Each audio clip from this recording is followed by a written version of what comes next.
जय हिंद दोस्तों, welcome back on my YouTube channel MK Air Force Academy. Today we are discuss our next digit topic, Digital India. Digital India is the most important GD topic in our GD. तो चलिए आज हम discuss करेंगे। आपको दिख रहा होगा digital India. आज हम डिजिटल इंडिया को आज हम डिस्कस करेंगे और अपना जीडी का टॉपिक और अगला कवर करेंगे। ठीक है दोस्तों, तो आप देख सकते हैं डिजिटल इंडिया कितना महत्वपूर्ण, इसमें सारा काम डिजिटलाइजेशन पे लगी है गवर्नमेंट अपनी, तो एक अहम पार्ट बन जाता है जीडी का।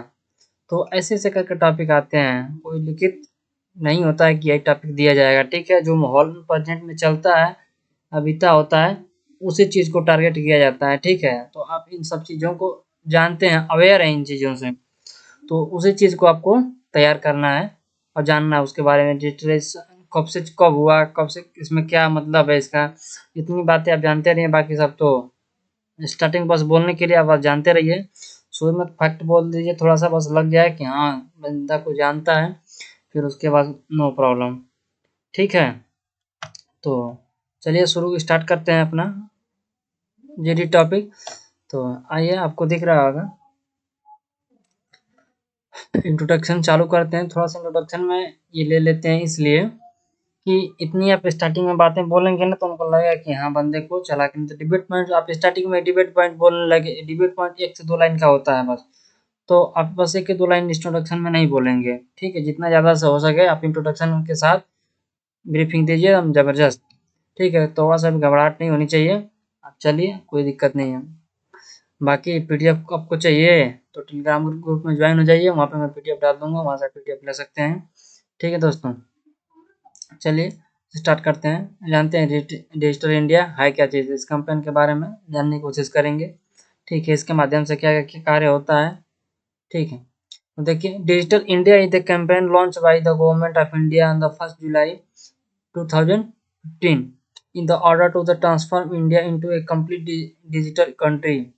It is an innovative plan to digitally empower India society by the integrating the government department and leading companies national or international level पे। The main purpose of digitalizing this country is to make available all the government services as easy reach to the cities of India। देखिए, मैं digital India का मतलब क्या हम समझ लेते हैं, फिर आप आराम से बोल सकते हैं। एक इजी माध्यम है डिजिटल। देखिए, हर चीज़ है आपके पास, सब लोग मोबाइल यूज कर रहे हैं। डिजिटल इंडिया होने की वजह से कोई भी गवर्नमेंट सर्विस निकालती है सर, जो भी सूचनाएं आती हैं लोगों के माध्यम आराम से सबके पास पहुंच जाता है, चाहे वो शहर की बात की जाए चाहे देहात की बात की जाए। तो विलेज विलेज में भी अब सूचनाएं देखते हैं पहुंच जाती हैं। इसी तरह इसी के लिए डिजिटल इंडिया बनाने के लिए प्रोग्राम किया गया। मोबाइल ट्रांसफर, बैलेंस बैंक देख रहे हैं, आधार से पैसा आप जहाँ चाहें वहाँ निकाल सकते हैं, क्या है एक डिजिटल कारण है। एटीएम क्या है, फोन पे, गूगल पे, आप इतना सब यूज कर रहे हैं, ये सब क्या है डिजिटल डिजिटल इंडिया के अंतर्गत आता है। ठीक है, तो यही सब डिजिटल इंडिया है। अब आप इतनी समझ गए हैं, आप इतनी बातें बोल सकते हैं, बहुत कुछ। ठीक है, मैंने हिंदी में भी यहाँ पे टाइप करके दे दिया है, आप न समझ में आए कोई बात तो आप देख सकते हैं। ठीक है, इसका मेन मतलब होता है भारत के नागरिकों तक जो भी सुविधाएं हैं वो आसानी से पहुंच जाएं। ठीक है, अब इसके बारे में हम अचीवमेंट के बारे में बात करेंगे, हमको इससे क्या फ़ायदा हुआ है, हो रहा है, इस पे लोग कितना एग्रेसिव है, इसके तरफ कितना फॉलो कर रहे हैं। ठीक है दोस्तों, तो देखिए, पहला पॉइंट है mobile internet play excellent role in the achieving vision of digital India.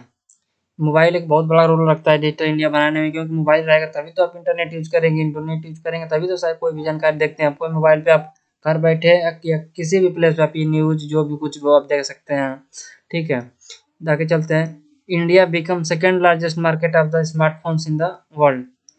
India एक स्मार्टफोन देख रहे हैं, प्रति व्यक्ति एक तरह से बोला जाए तो हमारे यहाँ स्मार्टफोन्स हैं, तो हम सेकेंड स्थान पे हम लोग हैं मोबाइल के स्मार्टफोन को लेकर। ठीक है, the number of internet users increase to the 50 crore as the May of 2021। In June of 2019 number of internet users were 224.3 crore. Internet user बढ़ रहे हैं। देखिए, इतना हमारे यहाँ इंटरनेट यूजर इतना है इंडिया में मोबाइल पे तो बताया मैंने कि सेकंड स्थान पे है, तो इतना लोग यूज करने वाले हैं, तो धीरे धीरे बढ़ रहा है, तो डिजिटलाइजेशन की तरफ हम लोग जा रहे हैं धीरे धीरे, एक तरह से देखा जाए तो। ठीक है, अगला पॉइंट देखते हैं अपना। Indian government is the Indian government is to promoting content to the local language in the internet. देखिए डिजिटल माध्यम के से, देखिए हर स्टेट में अलग अलग भाषाएं बोली जाती हैं, तो हर माध्यम में, हर डिजिटल माध्यम की तरह से हर भाषाओं को एक तरह से भेजा जा रहा है हर जगह, कि सबको समझ में आए, जहाँ की भाषा उस माध्यम में वहाँ का भी जो कोई भी सूचना है वहाँ पहुँचाई जा रही है। तो ये सब क्या है, डिजिटलाइजेशन का कारण है। तो आगे देख लेते हैं।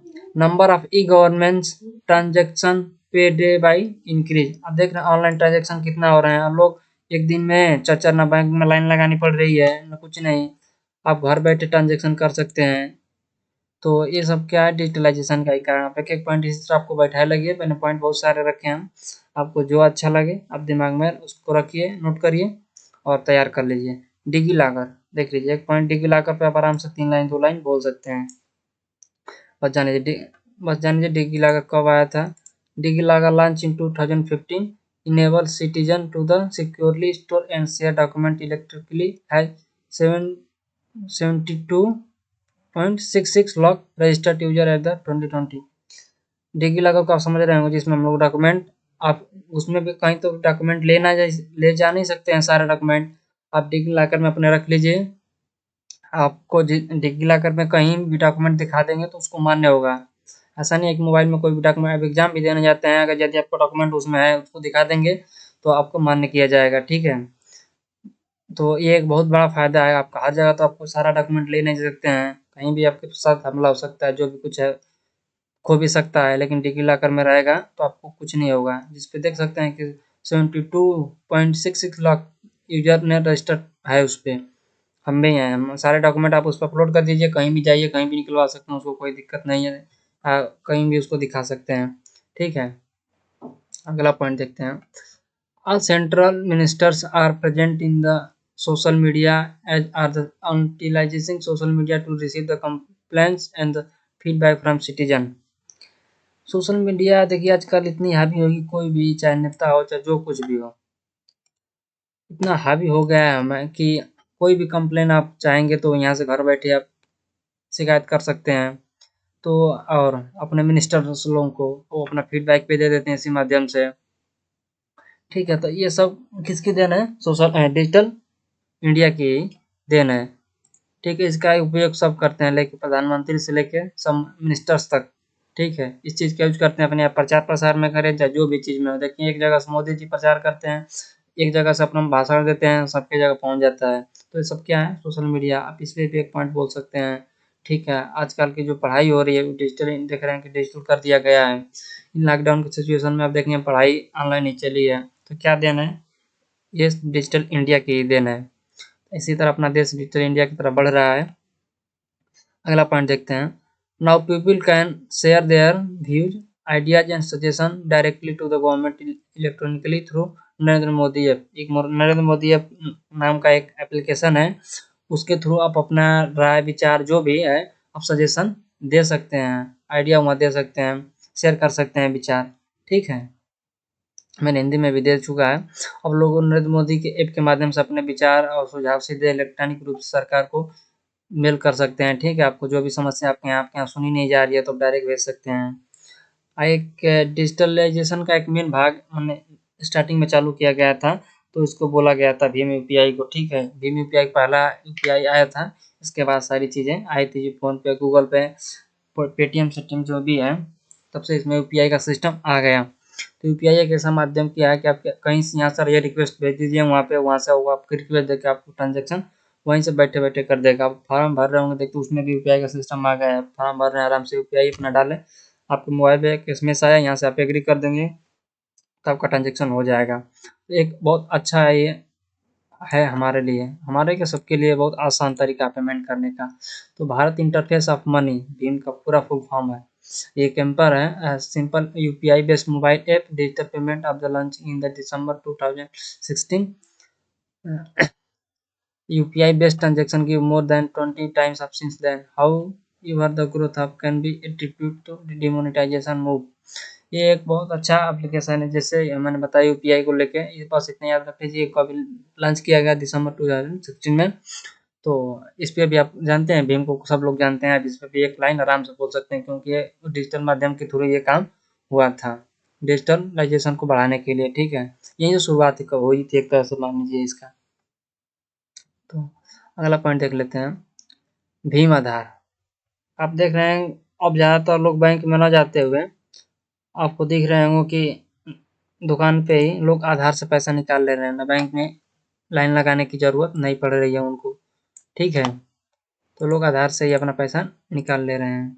भीम आधार was started for digital payment at the merchant outlets. With this payer need not have mobile phone to take digital payment.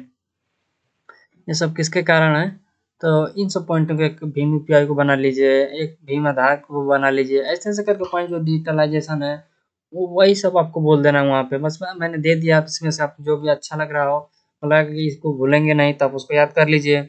ठीक है, जरूर नहीं कि सारा बोलना है, मैंने सारे पॉइंट मैंने लिए हैं इसीलिए कि आपको कुछ पॉइंट जो अच्छे लगे हैं, चाहे उसके बारे में आप जान रहे हो पहले से, तो आपके दिमाग में वो बातें बैठ जाएंगी। चलिए अगला पॉइंट देखते हैं, digital payments training and the awareness campaigns were the conduct 2.04 crore people registered for this and were 10 of as. इसकी ट्रेनिंग भी दी जा रही है डिजिटल पेमेंट की। तो इतने लोगों ने, जैसे बताया 2.0 करोड़ रुपए करोड़ पीपल लोगों ने रजिस्टर्ड हुआ है ट्रेनिंग के लिए।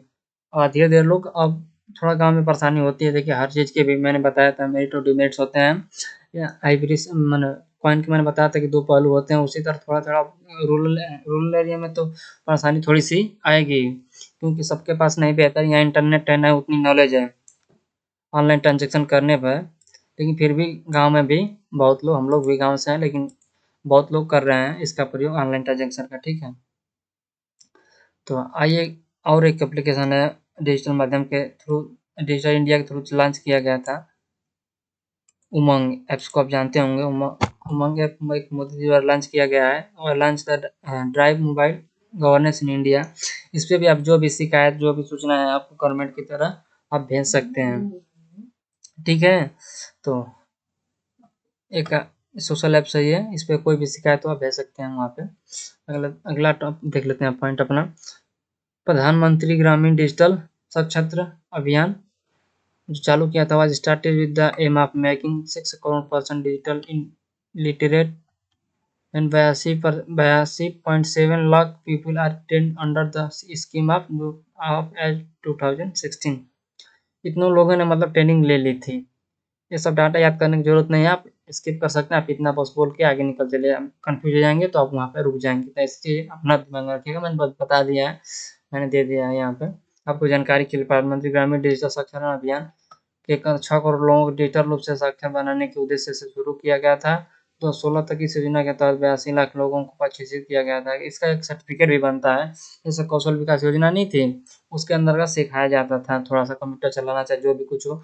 इतना लोगों ने प्रशिक्षित किया था, सब डिजिटल माध्यम के थ्रू। कौशल विकास योजना के अंतर्गत देखते हैं आपको सिखाया जाता है, उसी चीज़ को कह रहा हूँ। Efforts were taken by the government of India to make government app available in the regional language as well। देखिए सभी जितने गवर्नमेंट ऐप्स हैं उनको दोनों भाषा में, हिंदी या इंग्लिश में भी उपलब्ध करा दिया गया है, तो ये बहुत अच्छी बात है। ठीक है, अब कोई भी गवर्नमेंट वेबसाइट देख लीजिए, वहाँ पे हिंदी इंग्लिश दोनों में भी ऑप्शन दिया है, अब दोनों में चला सकते हैं। Indian government has installed the free public wifi hotspot in the many public places. देख रहे हैं कि भारत सरकार ने कई सार्वजनिक स्थानों पर मुफ्त सार्वजनिक वाईफाई हॉटस्पॉट की व्यवस्था लगा दी है। देख किसी किसी का गाँव में भी, अरे बहुत से गाँव है जैसे वहाँ पर ये सुविधाएं लगा दी गई हैं, वाईफाई मुफ्त कर दिया गया है। तो एक बहुत अच्छी बात है ये डिजिटलाइजेशन को बढ़ाने के लिए। जहाँ नेटवर्क रहेगा वहाँ के लोग डिजिटल हो जाएंगे आसानी से। ठीक है, वहाँ पर टेंशन लेने की कोई बात नहीं है। E-NAM was the, एक ये भी पॉइंट देख लीजिए, E-NAM was set up to the connect agriculture produce market। 36.4 lakh farmers register for this the app. ठीक है, ये भी एक किसान के लिए एक एप्लीकेशन है, वहाँ पे लोग, वहाँ पे भी उपाय आए हैं खेती के लिए, वहाँ पे सलाह दी गई है, चाहे जो भी कुछ दवा ववा के बारे में। इतने किसान वहाँ पे रजिस्टर्ड हैं। ठीक है, तो ये सब डिजिटल माध्यम के थ्रू से ये सब जुड़े हुए हैं लोग। तो चलिए आगे देखते हैं, अब कुछ बेनिफिट्स देख लेते हैं क्या है। Direct benefits transfers were increases, प्रत्यक्ष लाभ हस्तांतरण में वृद्धि की गई, ऐसे करके देखिए इतने लगभग 1 लाख का, 1 लाख मान लेते हैं इसको, 1 lakh gram panchayat were connected by the optical fibre network of the May 2017 की बात अभी की जा रही है। तो the actual goal to the connect 2.5 lakh gramin panchayat by the optical fibre network by 2019। This will also cover village and areas affected by being extended. देखिए अब एक बात बता दे रहे हैं आपको, लगभग 1 लाख ग्राम पंचायतों में वाईफाई, मैंने बताया वाईफाई हॉटस्पॉट लगा दिया गया है, और लगभग 19 तक में उनका टारगेट था कि 2.5 लाख तक ग्राम पंचायतों में वाईफाई ऑप्टिकल फाइबर लगा दिया जाए और सपोर्ट की सुविधाएं प्रदान की जाएं। लग भी रहा है बहुत जोर शोर से, जब जहाँ नेटवर्क बेटर रहेगा वहाँ पर डिजिटलाइजेशन बहुत आगे हो जाएगा और सारा काम अब डिजिटल होने के प्रयास किया जा रहा है।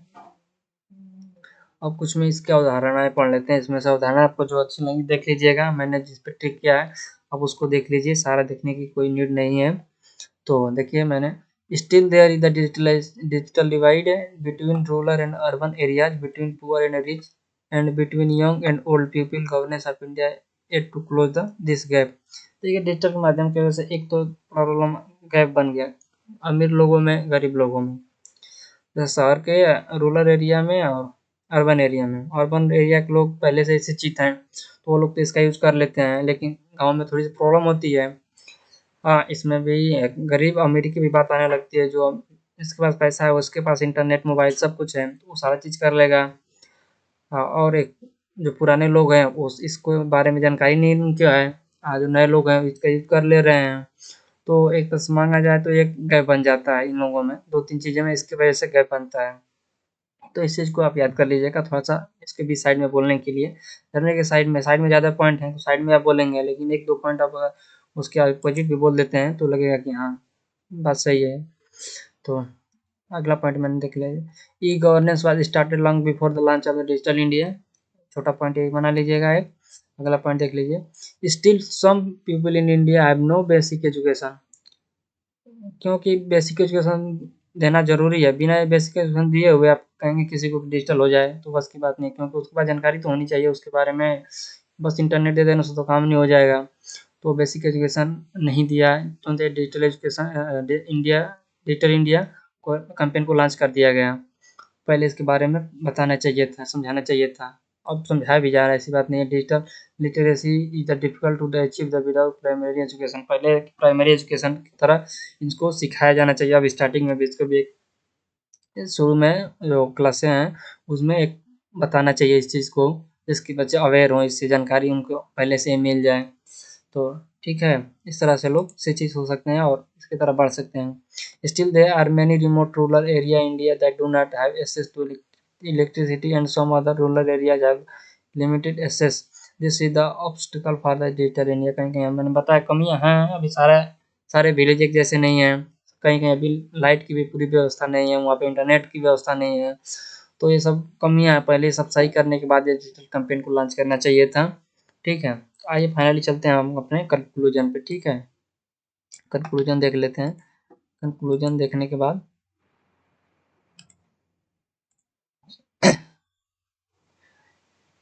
India has come to a long way digitalization and has a long way to go to the achieve the vision of the digital India. We can clearly see the difference is known of internet users and improve e-governance, but there is still digital illiteracy in the many part of India. Digital India will be a success when its benefits are available to each and every citizen of India. देखिए बात fact है, आपको यदि बातें न समझ में तो हिंदी में मैंने दे दिया, पढ़ सकते हैं। भारत डिजिटलीकरण में एक लंबा सफर तय कर चुका है और डिजिटल इंडिया के विजय को हासिल करने के लिए उसे एक लंबा सफर तय करना है। अब संख्या में अंतर स्पष्ट को देख सकते हैं। इंटरनेट उपयोगकर्ताओं की संख्या और बेहतर ई गवर्नेंस, लेकिन भारत में कई हिस्सों में अभी भी डिजिटल निरक्षरता है। मैंने बताया कमियां हैं। डिजिटल इंडिया तब सफल होगा जब इसका लाभ भारत के प्रत्येक नागरिक को मिलेगा। ठीक है, अभी कहीं-कहीं ऐसे भी हैं कि ये सारी सुविधाएँ वहाँ पे नहीं मिल पा रही हैं, तो गवर्नमेंट वहाँ पे जल्दी से जल्दी प्रोवाइड करा के तब वहाँ पे डिजिटल इंडिया का बेनिफिट्स लिया जा सकता है। तो फाइनली आपको यदि वीडियो अच्छी लग रही है तो वीडियो को लाइक शेयर कमेंट करिएगा, और यदि मेरा कंटेंट और वीडियो अच्छा लग रहा हो तो लाइक और शेयर तो आपको बनता ही है। तो चलिए मिलते हैं अगली वीडियो में अपने जीडी के नेक्स्ट टॉपिक में को लेकर। और यदि कंटेंट अच्छा लग रहा है, इसको पीडीएफ पाने के लिए आप टेलीग्राम ग्रुप में ज्वाइन हो जाइए, वहाँ पे मैं पीडीएफ डाल देता हूँ, आप वहाँ से अपना नोट्स बना सकते हैं। ठीक है दोस्तों, चलिए मिलते हैं अगली वीडियो में। जय हिंद, जय भारत।